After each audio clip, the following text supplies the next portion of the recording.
at this time have a plan in place that really kind of lays out from the community's perspective where we want to go from here over the next 5, 10, 20 years, and really repositioning Ward 8 to be as effective it can be as a community. And what we're really seeing is the recognition that we have to move away from the fragmentation that exists in the community and the silos that we've created, which even in the best of times create problems. But where we're at now, we really can't move forward until we pull everybody together in the same direction.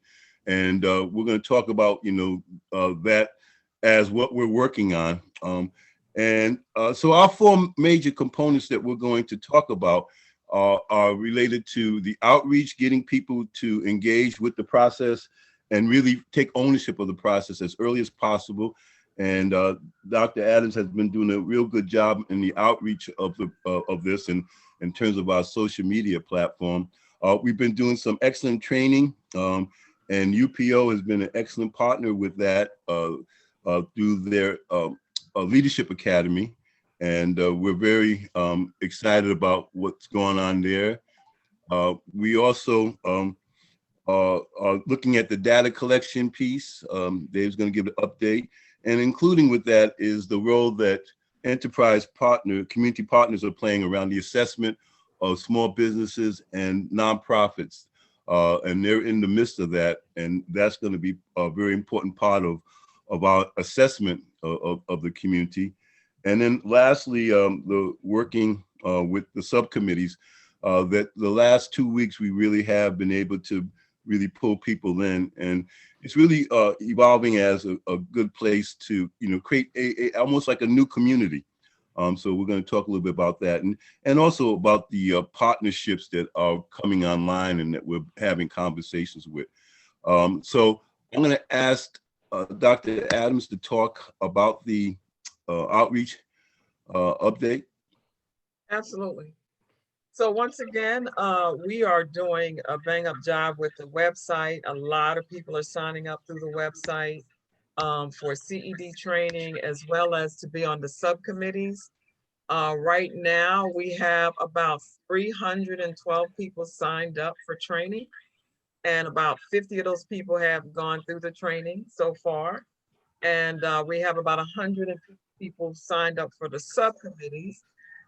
And we actually, we're going to talk about it a little later, but we had 100 people participate, over 100 people participate in the subcommittee this past couple of weeks. So good stuff, good stuff. People are getting engaged and involved.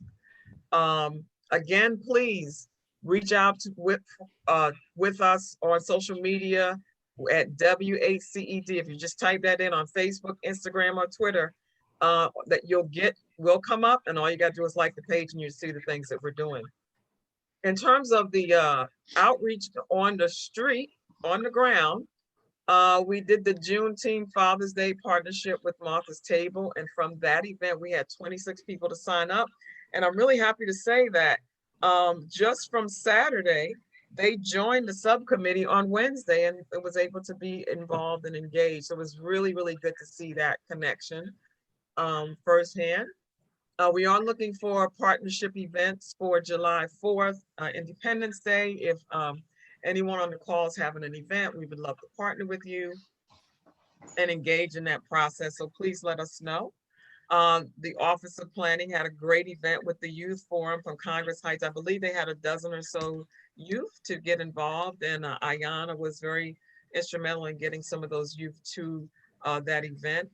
And I also wanted to, this should have been with the website information, but we do have a repository, for all information that we are collecting on the website. And there's some other great things that we're doing.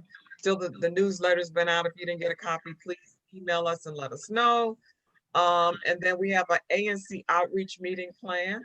And also we're planning to do, in the next month or so, we're planning to do pop-ups in the neighborhood and go-go events. So we are making inroads and we're making connections. All right. With the neighbors, the neighborhood. Excellent, excellent. And again, I would just encourage anyone who sees an opportunity for us to do some joint things, by all means, contact Dr. Adams or myself. It's a good real way of really connecting pieces. Like I said, trying to move away from silos, giving people appreciation that you can link and be effective. So, And I just want to say how important that was and how amazing it was for us to partner with Greater Washington Urban League and Eldridge. Not only did we have a great time, it was just a great opportunity for us to connect and show that it can be done, that we can work together. We can, we're at, the table and we're supporting each other and telling people about other people's other work. And so it's just a great synergy. I don't know if Eldridge wants to jump in real quick. A second plug, 2-second plug in. You don't want me to speak for long. No, please don't. Very short statement. The collaboration was the power. That's it. Thank you so much, Eldridge. It was awesome. Right, and we have so many resources in the community that to have them connect and really utilize them or recognize what people bring to the table. Not to do that as a missed opportunity. So we're going to continue to try to really encourage, because this planning process is really an opportunity to pull the community together in ways that we haven't. And so it's really making people aware that this plan has that ability, and if we all embrace it, then it becomes a way of us, making better connections. All right. So the data collection committee update, is there do we have the training update? Is this after or before the training update? I'm not sure. We didn't. Okay. No, we didn't have that. Okay. So Dave, you want to talk a little bit about the data collection committee update? Yeah, good morning, everyone. David Pons with the DC Primary Care Association. So as most of you know, we have been working diligently on getting a survey tool up and running alongside the Streetwise tool, which is collecting data, which is live and up and running, as well as the data that we'll collect through subcommittees. The survey itself is a collaboration with the DC Health Matters Collaborative, and we have Julia D'Angelo from DC Health Matters on the line. I'm going to invite her to say a few words about that. If anybody has any questions about the survey itself, we've had several meetings and talked about it in this session before, so I won't go too deep into that. But if you're interested in being part of the data collection committee, let me know. Julia, do you want to talk about DC Health Matters? Yes, good morning, everyone. I'm Julie D'Angelo. I'm a program manager of school strategy. So I work a lot with our school partnerships in DC, Maryland, Virginia for Children's National. My other role is the chair of our DC Health Matters Collaborative. And that is a coalition of 4 hospitals, DC hospitals and 4 community health centers. I see a couple of our partners, our members rep of the city and others on the line here in DCPCA as well. So we've been in existence since 2012. We work across all wards in DC. And every 3 years, we conduct a community health needs assessment. So we're in the process of defining our framework now. And part of that framework will be the survey collection about asking residents how they're doing and how they're coping with the pandemic and what resources they need. And we're also doing focus groups probably this fall with professionals and stakeholders to understand how the health system can be more responsive to those needs, as well as town halls to help us prioritize and assess those needs. And it'll inform our improvement strategies that we'll publish next fall to help launch a 3-year strategic planning process. So we're really happy to be here. The next chair for this collaborative will be starting July 1 from Howard University. And we have representatives participating in this as well. And Amber Reiki is our consultant who's leading our community health needs assessment effort. Okay. Thanks, Julia. And I think Amber is not on, but I did just realize that our other data collection leader, Dr. Portia Hemphill, is on. Dr. Hemphill, I don't know if you want to say a word about what we've been working on. Good morning, everyone. Not sure if you can see me. I'm in a weird place in my house, but I just wanted to bid a good morning to everybody and let you know that we are really excited about this data collection. We're really excited about the power that this survey can yield in our community.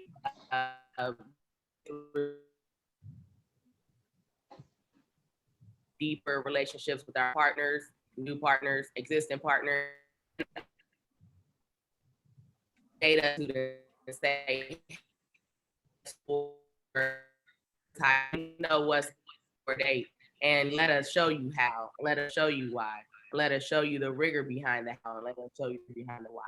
And to be able to say that, working diligently on creating a survey tool that is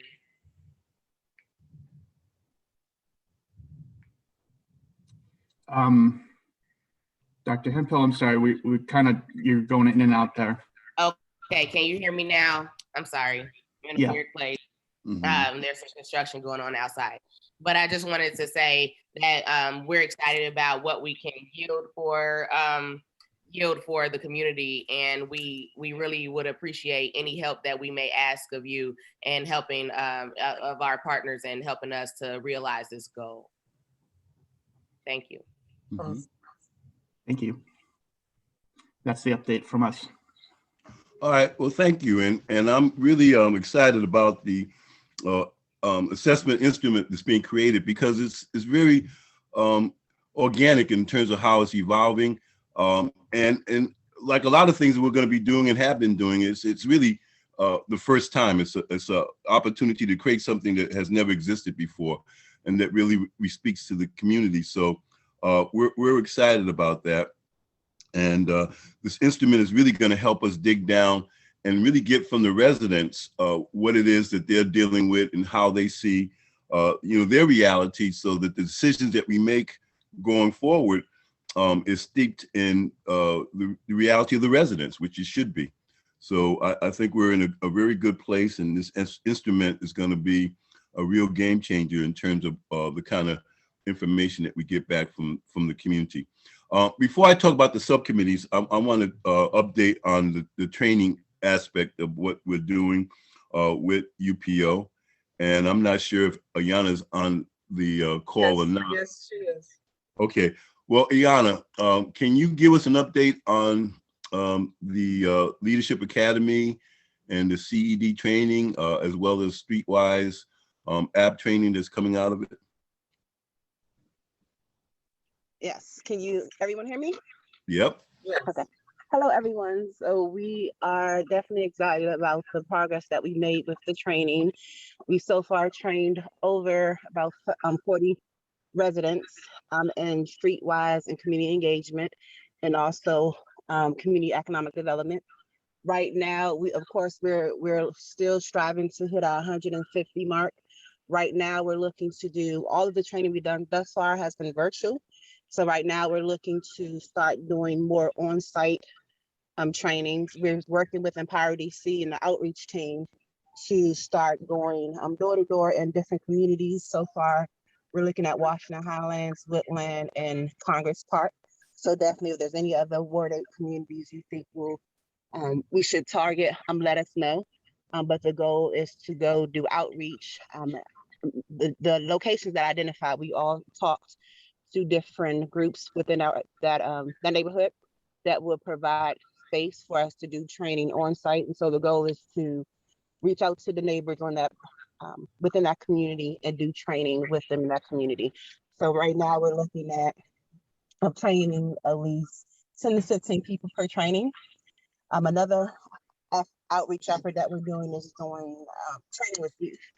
And so right now I'm putting a proposal together to look at identifying maybe about 50 youth throughout Ward 8 to do the training with, and also to have them as our mini ambassadors. We know the youth, especially when we're looking at Streetwise, very tech savvy, looking for something to do during the summertime. So our goal is to provide training with them, youth empowerment, and being able to utilize their insight and just their energy to help get the word out about Streetwise and also other training opportunities, in addition to having them be on the different subcommittees and just really help us to continue to push the efforts forward. Okay, excellent. And you guys are doing an excellent job. And the feedback I'm getting from the residents that go through the CED training is very exciting. A lot of them really feel empowered to engage more in what's going on in the community. They really have a better sense of what development looks like for the community and the role that they can play. So the more residents we can get through that training, the more residents we're going to have to really be the advocates for this planning process. So the goal of 150, I think, is doable, and that's going to give us a strong base out in the community to, help us really engage the rest of the community. Even though we're focusing on planning and really getting data, trying to collect data and really get a real good sense of what the community looks like. The real opportunity is to organize and mobilize in the community in such a way that the community itself begins to have a base of influence that it doesn't have now. So when the plan is created, we have a community that supports it, understands it, and owns it. So that it's not sitting on somebody's desk or only a handful of people know about it. The plan is only as good as many as the people that own it. So we have to be conscious as we're doing this plan that the community has to be engaged in a way that they see this as their plan. So I really appreciate the work that's being done through the Leadership Academy, and I think we're definitely moving in the right direction. So I'm going to give some time after, because we're going to have some time to talk. People have any questions about anything that we're talking about in the updates, that'll be a good time for us to pause. What we're real excited about now that has gone underway is the subcommittees. And the subcommittees are designed to create another way for residents and stakeholders to participate in the process. So we've had about 4 meetings to date, and they all have fit into the pattern as you see on the screen. We had some discussions with those who wanted to act as co-facilitators, and we have a number of residents and stakeholders playing that role, and that's important. We have actually conducted 2 weeks of SWOT analysis with the groups that are involved, and there are 11 groups, 11 subcommittees that we're focusing on, and they are, mostly the areas that we need to address, such as, small business development, housing, education, workforce development, healthcare.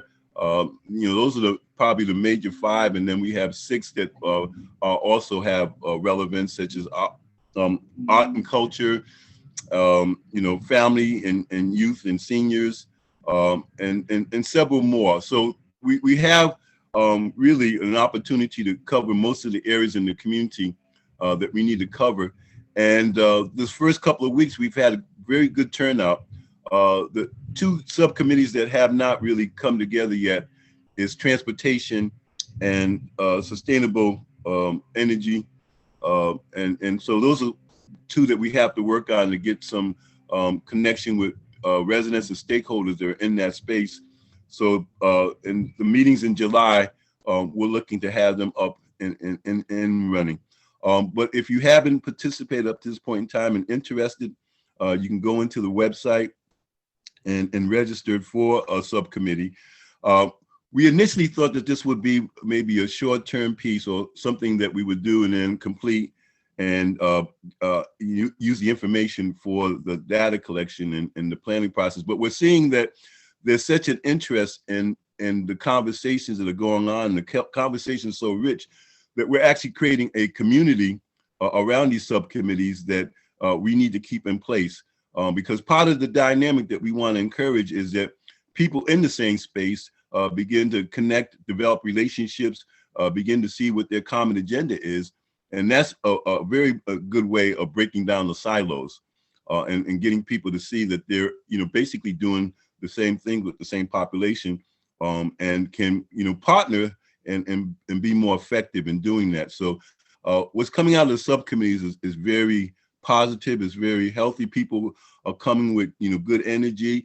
They're focused, and you can see that people are beginning to appreciate that there's more that we can do as a community that we haven't done, and giving them the space to have that opportunity, I think, is one of our greatest opportunities right now.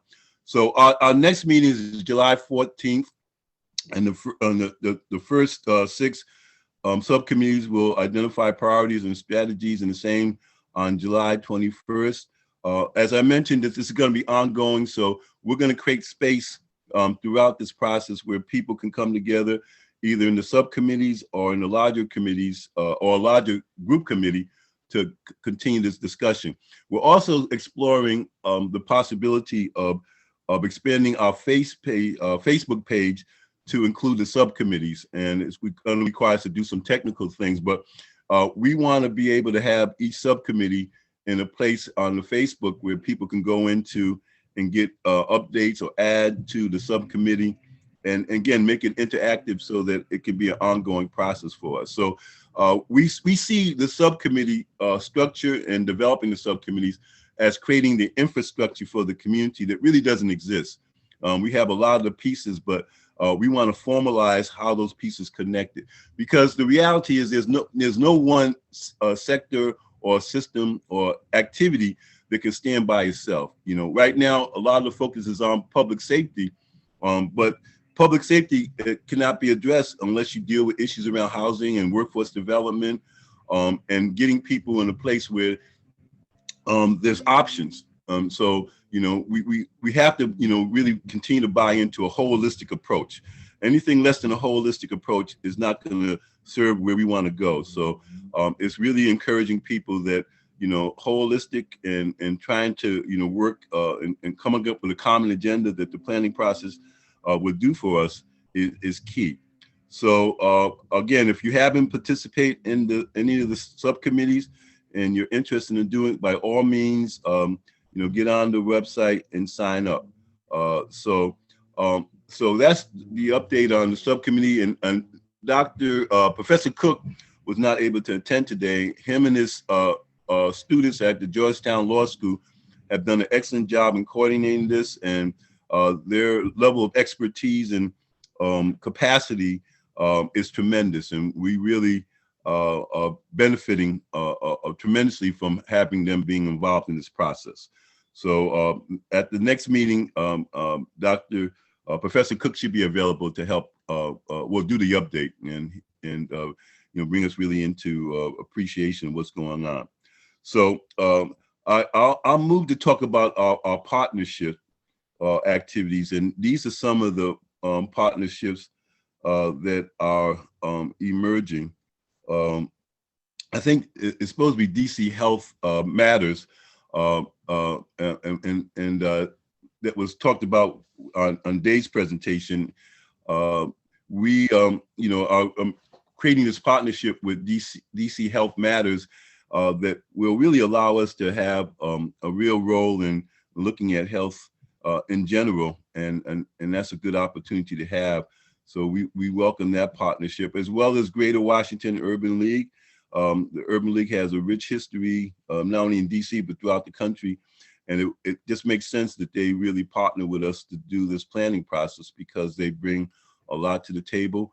I'm excited about conversations that we're having with the president of UDC and their interest in really supporting, you know, what we're doing with the planning process. And they're seeing this planning process an opportunity for the university to engage at the community level in ways that will help them be more effective in their role in educating the residents of the district. I'm hoping that if not in July, sometime in the near future, that we will have the president of UDC be one of our guest speakers, and will talk to us about how they see the relationship between the planning process and the university emerging. We're also in discussions with the ARC about connecting and them being part of this planning process, which I think is critical because of the role they're playing, not only at the community that they're surrounded by, but also their involvement with the 11th Street Bridge project, which is a major project for Ward 8. And we, out of the Arts and Culture subcommittee, we're now looking to connect with the Anacostia Museum, which is the depository of the history of Ward 8 and the district itself, but particularly east of the river. So we're going to continue to create these kind of partnerships, because again, it's all about, you know, connecting with resources and connecting with people who are doing, you know, things that are in support of the Ward 8 community. So it's important that we engage. And we don't have on this list, but and should be our emergence in discussions with the family success centers that the district has put together. And I see Octavia is on the call, and she is, directing from the city government the family success centers. And these centers are really a great opportunity to really utilize their role in the community and have them be a significant part of this planning process, because they're designed to represent the residents' interests.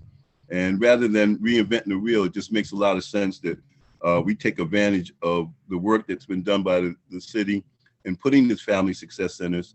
And, we have strong support from some of the leaderships in these centers, particularly Angela from Martha's Table. So we see the emergence of the family success centers as part of this planning process is a really a very special opportunity. So Octavia, I want to put you on the spot. If you have any comments that you want to make around your perception of how the family success centers and the planning process can work together, that would be appreciative. Octavia, are you on call? She's there, but she may have stepped away. Yes. Okay. No, I'm here, just finding, Okay. There she is. yes. Hello, everyone. Yes, thank you. We look forward to it. As Mr. Mustafa mentioned, the Family Success Center, each center has a community advisory council, and it's required that the community advisory councils are made up of at least 50% of residents in the targeted neighborhood. So I think that we definitely have some synergy here, and it's all, relatively same community that we're serving. So I think it'll be a great opportunity. To date, across all 10 centers, 5 in Ward 7, 5 in Ward 8, we've served over 8,000 families. So we look forward to continuing that work, and also just really being on the grounds in terms of having families in the community with us collaboratively, and not just on paper, but actually like making decisions. So like, for example, a number of the community advisory council members have actually like helped with interviews, like staffing of the centers, making decisions in terms of what sub-partners should be at the table with us for mini grants and things of that sort. So it's, I said, like a collaborative process, and it's very intentional and purposeful. It's not just a kind of check the box type thing, because we're invested, I'm invested as a Ward 8 resident and DC native. Thank you. Thank you, Octavia. And we're looking forward to working with you guys. And I know that it's still relatively new and you guys are working through it, but I think it's a real good time to see how we can, really get the family success centers to be a very important core of what we're doing with this planning process. So we will continue this conversation, and hopefully at one of the next steering committee meetings, we can talk about some type of formal relationship that is emerging. So thank you, Octavia, and we'll definitely be in touch. I just want to go back and talk a little bit about the subcommittees, because individual committees are emerging, and just to give some highlight to some of them, we don't have on the screen the actual subcommittees, but I just want to point out a couple of them that are really key. In terms of health, we realize that the Ward 8 Health Council has been meeting for over the last 10 years, so we don't really need to duplicate a subcommittee for the work that they've been doing. So we're really looking to work with Calvin and his leadership around the council. Tamara is also going to be involved. And so that committee has a lot to do in helping us shape the assessment tools and really helping us project how we make sure that the health of Ward 8, with all the pieces that are out there, are connected, and particularly the relationship that we're going to have with the emerging hospital that's taking place in Ward 8. So the health committee is one of probably our most developed subcommittees at this point, simply because there's been so much in play in Ward 8. We have a workforce development committee that has come together. Kim Ford is one of the key facilitators for that, co-facilitators, as well as others that are coming to the table. But we're trying to get everybody who's in the workforce development space to come together and talk about, what that space looks like, because workforce development has always been really not as effective as it should be as it relates to, the population in Ward 8 that has the greatest need.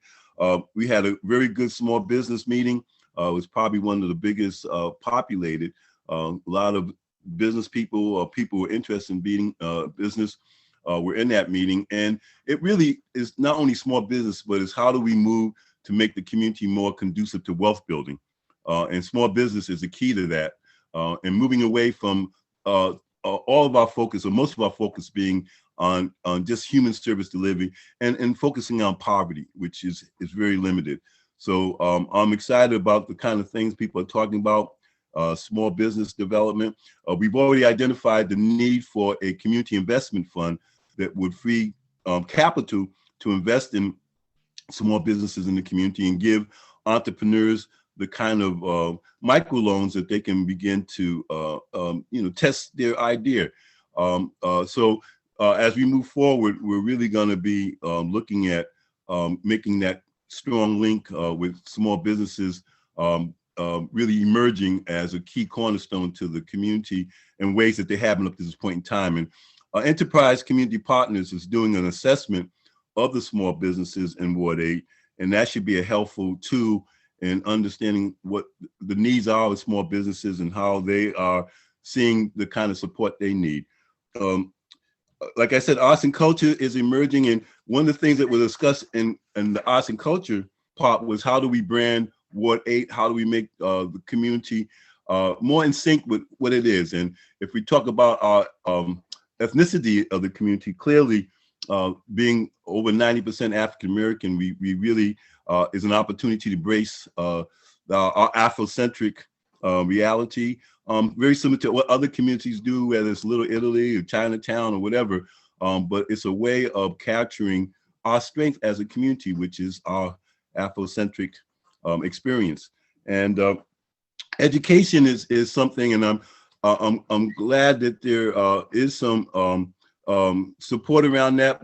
A lot of these committees are still soft. There's people who have not shown up in the committee that I've talked to, over the years that I really want to engage. Ms. Robinson from the school district, we haven't talked, but Chandrana is somebody who definitely we want to see engaged in the education committee because she brings a lot to that. So she's on call now, but I definitely want to speak to her online on how we get her more involved.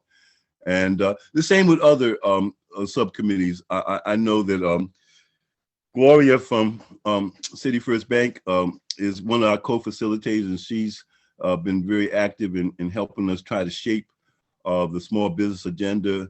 And the bank is really something that we really feel good about wanting to be connected with, because they, as a financial institute, we really need those kind of structures to be in place.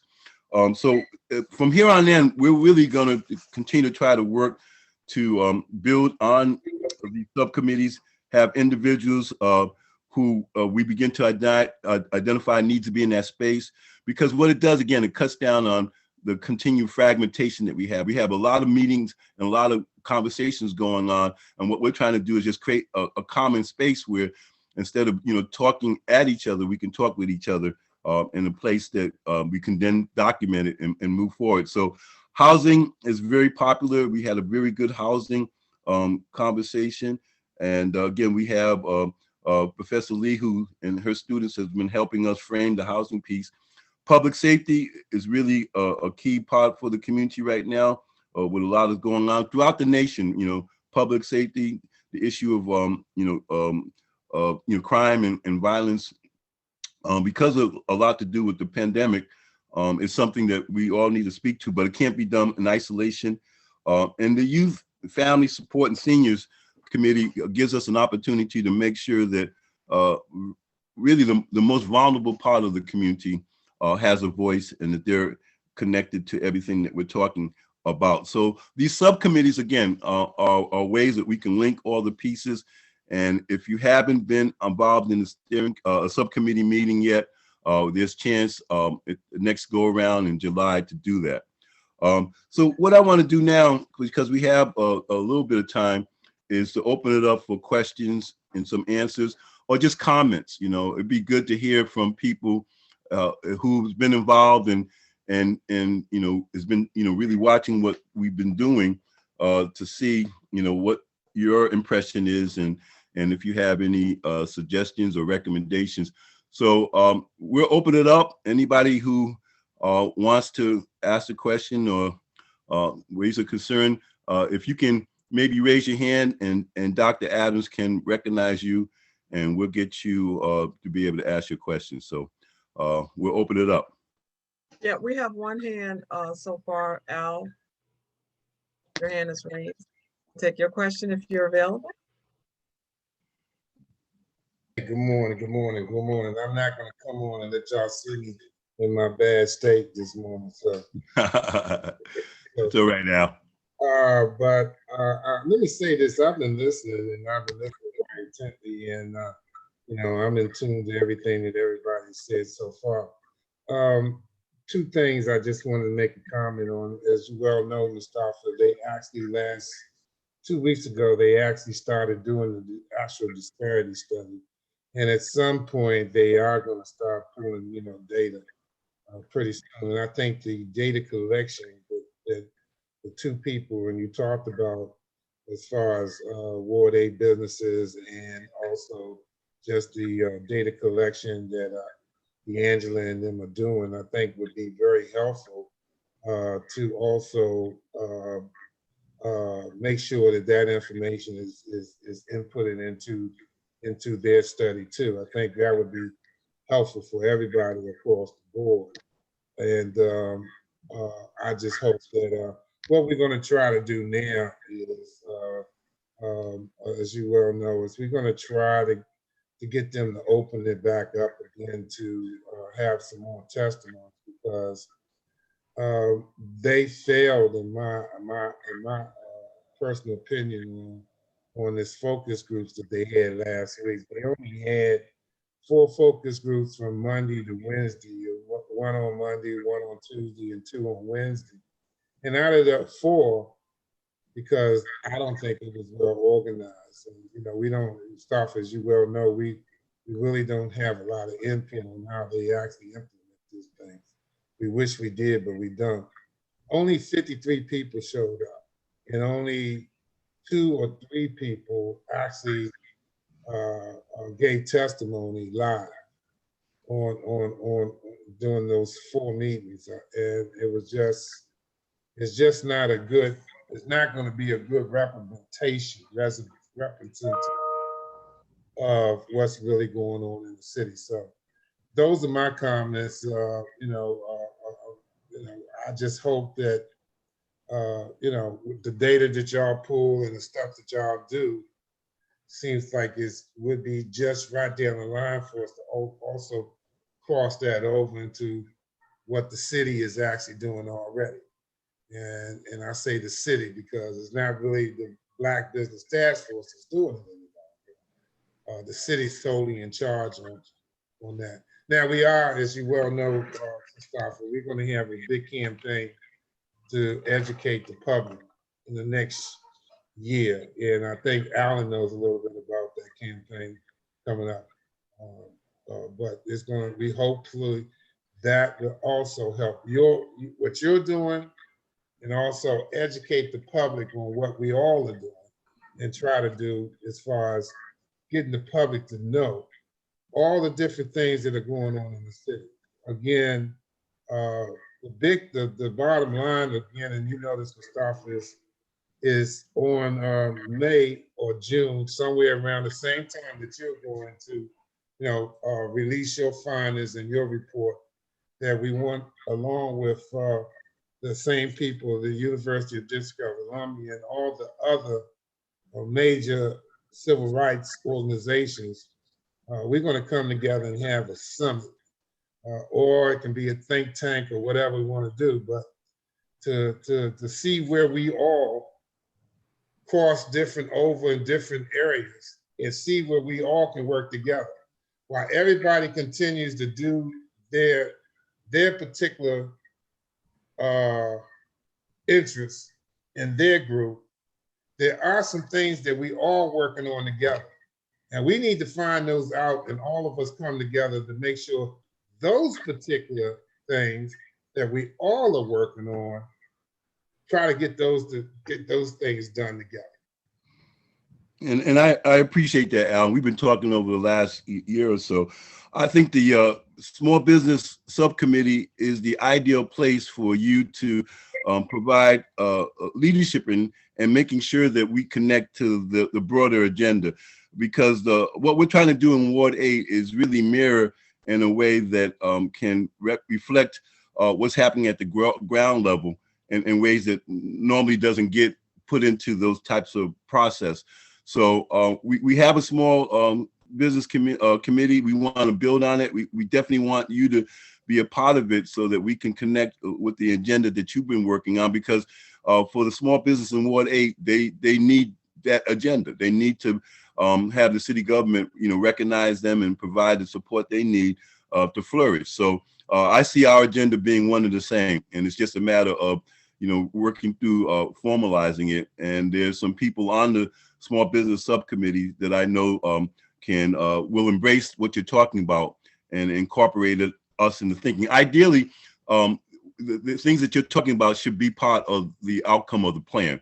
That should be part of the small business plan in terms of what we highlight and what our priorities are. So if you're in that mix, if you're at the subcommittee level, you can make sure that that's in place.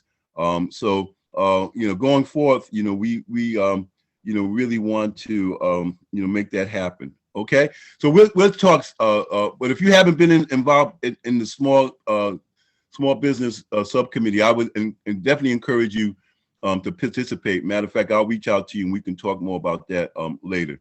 But I appreciate your comments and I appreciate the leadership you're providing around small business development. It's appreciated. Okay, any other comments, concerns that anybody wants to bring in place? I see George is on the call. George Jones from Bread for the City. Want to congratulate you on your building. I know it's been a really undertaking, but it looks good, and I'm looking forward to my private tour sometime soon. Yes, I look forward to you coming back. I'm gonna have lunch on our one of our nice patios with the great views over here we've got. Yeah. Thanks, Mustafa, and to everybody for all the good work you're doing. I think one of the things I wanted to say, Mustafa, now that you've sort of given me a chance, is that as you know more than probably most, Bread for the City has really been trying to be a leader in the city's efforts to advance racial equity and racial justice in the city. And this initiative, if not anything, is about, I think, racial equity, because whether somebody says it explicitly or not, we're almost always talking about people of color who are socioeconomically disadvantaged and who need the kind of the community development that this initiative is trying to do. So we all need it, but certainly people of color in this city have needed. And so I just want to sort of say that there's some other efforts. Hopefully there's some other sort of racial equity and anti-racism efforts going on across the city that we can link to this work, so that it doesn't feel like all these efforts are so siloed and they kind of get integrated in a way. And I think it starts a little bit with us all acknowledging that that's what we're dealing with, is trying to deal with the socioeconomic disparities that impact Black and brown people disproportionately in this city. So. Yeah, and I agree, and it's really building on the work that's been done through organizations like Bread for the City. Again, in most communities, the biggest challenge is how do we deal with the people who are least involved, people that are in crisis and at risk. And that's been the population that you guys have dealt with. So, it's really as a community being more conscious that the way we measure the success of the community is how we move people who historically have not been moved, that have been disenfranchised and underdeveloped. And that's the opportunity we have now, because if we're not focusing on that population, then that population is going to be the one that's going to be displaced just by the nature of what economics do. So really appreciate the work that you're doing, George. And yeah, again, I'm looking forward to seeing your new facilities. So thank you. Gloria, you're on the phone, and I just like to have you give some feedback to your perspective on what we're doing, particularly around small business development, because I know that that's an area of interest for you. So Gloria, can you respond to that? Absolutely. So as many of you may or may not know, City First just merged with Broadway Federal out in Los Angeles, which now makes us the largest Black-led minority depository institution in the nation. So we're really proud to have been a Black-founded bank 25 years ago and now merged with a 75-year-old Black bank.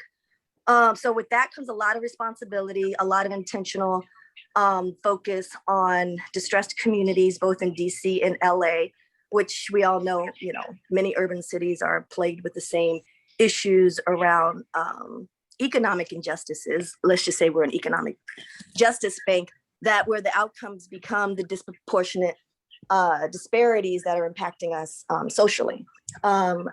So it's an honor to serve with you, Mr. Mustafa. I remember meeting you in 2015. You came to our East of the River conference, and that's the occasion that we met.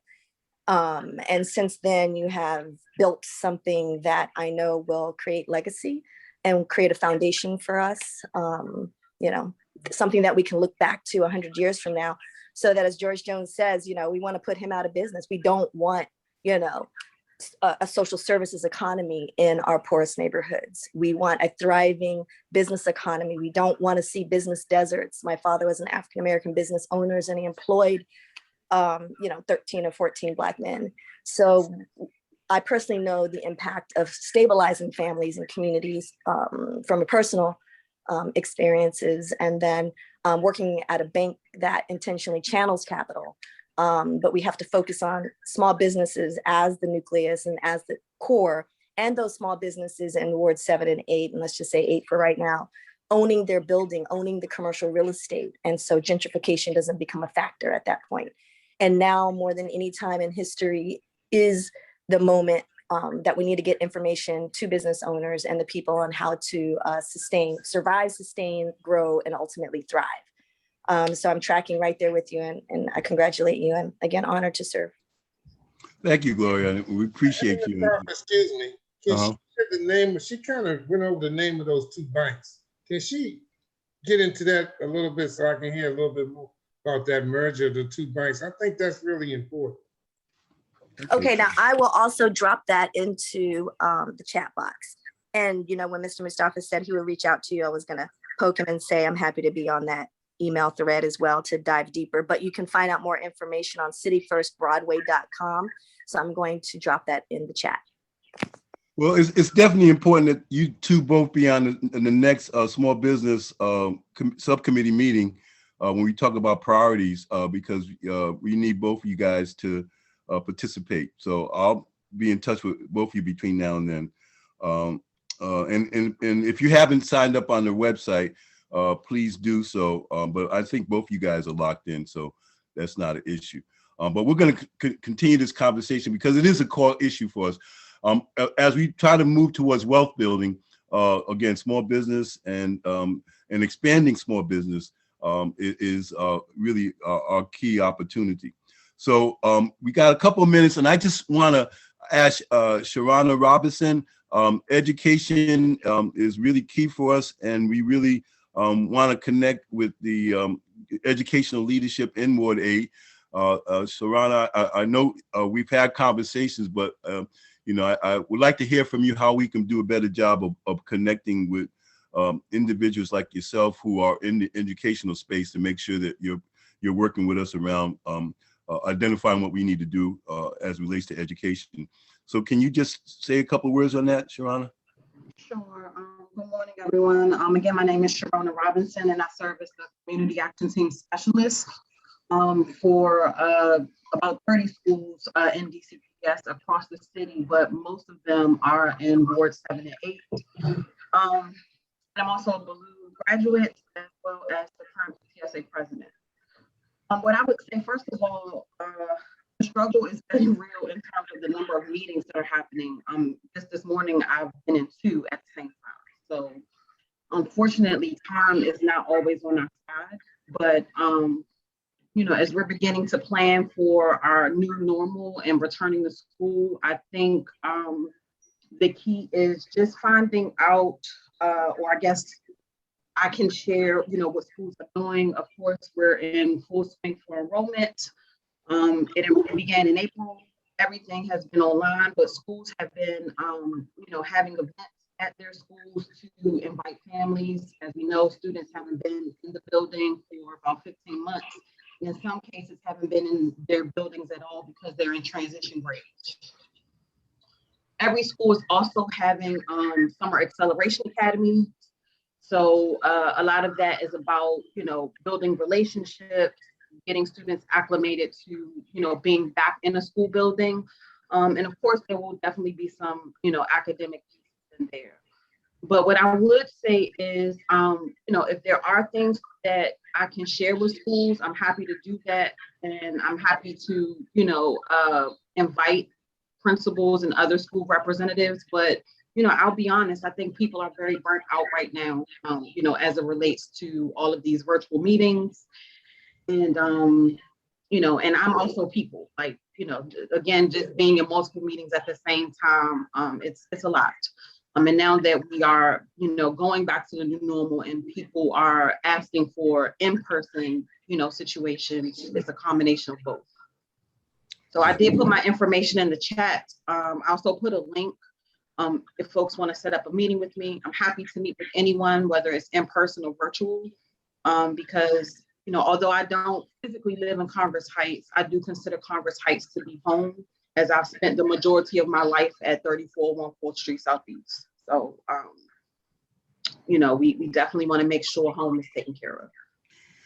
Yeah, and I appreciate your comments, and I think you are reflecting what a lot of people feel, and that this overwhelm. And it's how do we improve the communication so the flow is better, that it's not all over the place. And I think from your perspective, that can be very helpful in creating that. So we're going to continue to reach out and hopefully create a space where you and others in education can have a stronger link to what we're doing, because they need to be linked up. And we see this as a long-term agenda, so we're not looking to, you know, make things happen, you know, overnight, because that's not real. Right, Rome wasn't built in a day.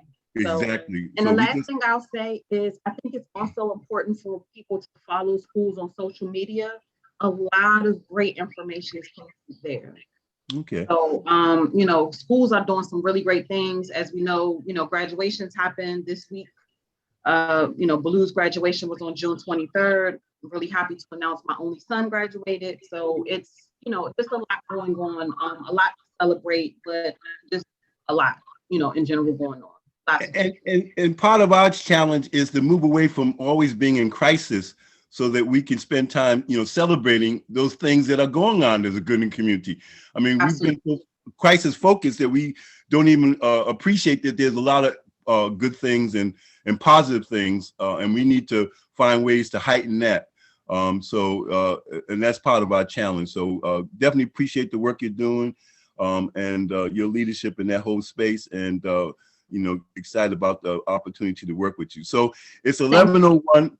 I have to get on to a panel discussion that HAND, H-A-N-D, regional housing entity is coordinating, and they have a number of players out there, and it's just recognition. I've been asked to come and talk about the work that we're doing in the community and the importance of the community's work. So it's an indication that there is recognition on the regional level, that our attempt to really develop a strategy for the community and come up with a plan is recognized as a key part of not only Ward 8 moving forward, but the region moving forward, because the region is only as healthy as all its parts. And if Ward 8 is not working, then it's going to have impact not only in the district of the Columbia, but also the region that we're in, because economics is played out at a regional level, not at a neighborhood level. So this is a real good opportunity for me to have a platform to talk about this work. And I'm looking forward to our next meeting, giving you some feedback on whatever feedback I get. So so that's another good opportunity. So again, I want to thank everybody for being on the call. Make sure if you haven't signed in yet, please sign in. Everybody who was on the call has a lot of value to what we're doing, and we appreciate everybody. And Tamara, I'll turn it over to you as the chair to give our last final goodbyes. Yeah, I just want to say thank you, Mustafa. Outstanding work. Congratulations on the panel you're about to do. Thank you for all the input from everyone. The committees are doing outstanding work. It's absolutely essential. I just love how engaged we are in so many communities. And I totally echo what George is saying. This is a issue of racism, and we've got to take it on, and we've got to, continue to fight. So a lot of information back and forth in the chat to move this initiative forward in Ward 8 and ultimately move it throughout the whole city. So thank you, everyone. Have a wonderful weekend. Look forward to talking with you. Can I give a real quick point of information, real quick? Well, just real quick, because we're going off. Okay, go ahead. 2 seconds. Metro this morning announced that they're going from just a small business program to a minority business program. And that's wonderful. Huge. That's huge. Yeah, that's huge. Thank you for sharing that. That's outstanding. Yes. Yeah. All right, Let's everybody. get our transportation subcommittee working. So listen, Yes. have a great weekend, everyone. Dr. Adams, thank you so much. Dave, Dr. Hemphill, everybody that's working in absence, Dr. Cook. Thank you all so very much. And we will keep moving, working together, and we'll see you in July. Thank you. Thank you, everybody. Bye now. Bye-bye. Take care, everyone.